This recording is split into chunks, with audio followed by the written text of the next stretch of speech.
নমস্কার, আশা করি আপনারা সবাই ভালো আছেন। একটা নতুন ব্লগ নিয়ে আবার এসে গেছি।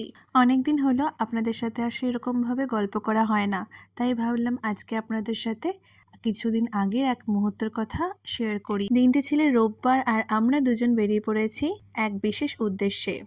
অনেক সাসপেন্স আপনাদের জন্য রাখলাম, এবার চলুন দেখি আমি কোথায় গেছিলাম। তোমরা অনেকেই বুঝে গেছো এই জায়গাটা কোথায়। এখন ঘড়িতে বাজে প্রায় 11টা। আমরা ক্রোমার শোরুমে এসে গেছি। আজকে ক্রোমাতে কেন সেটা বলি।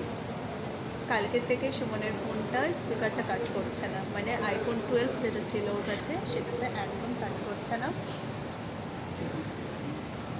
এখন এবার সেটা এক্সচেঞ্জ করে একটা নতুন ফোন নেওয়ার ইচ্ছা আছে। প্রথমে বলেছিল S24 আলট্রা নেবে, কিন্তু অনেকটাই হাই বাজেট হয়ে যাচ্ছে, তাই জন্যে এবার দেখা যাক কী নেবে। এখন ডিসাইড করা হয়নি, এখন ঘুরছে, দেখছে, মডেল দেখছে। আপনাদের আমি দেখাবো কি কিনবো, আনবক্সিংটা কিন্তু অবশ্যই দেখাবো। ততক্ষণ দেখুন।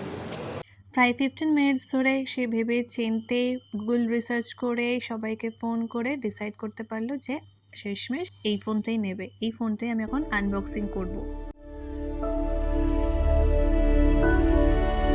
অনেকেই আমাকে পার্সোনালি জিজ্ঞেস করেছেন যে এই ফোনটা আমার কিনা।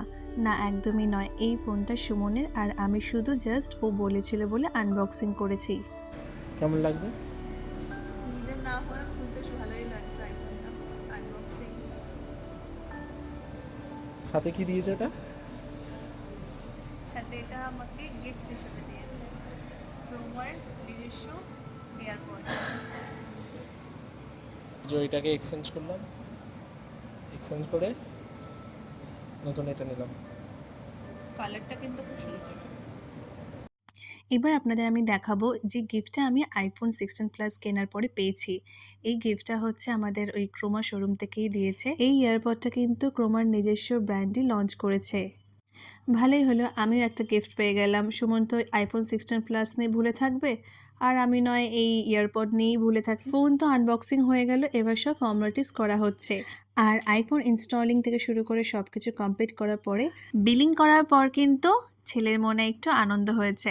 কারণ হচ্ছে যদিও ফোনটা খারাপ হয়েছিল বলে আবার নতুন ফোন এলো, কিন্তু আইফোনের শখ কিন্তু সুমন বরাবরই। আমাদের কেনা হয়ে গেছে আইফোন 16 প্লাস। নরেন্দ্রপুর ক্রোমা শোরুমের পাশেই কিন্তু আছে স্পেন্সার, আর আমরা চলে এসেছি স্পেন্সারে একদম ডিরেক্টলি ক্রোমা শোরুম থেকে।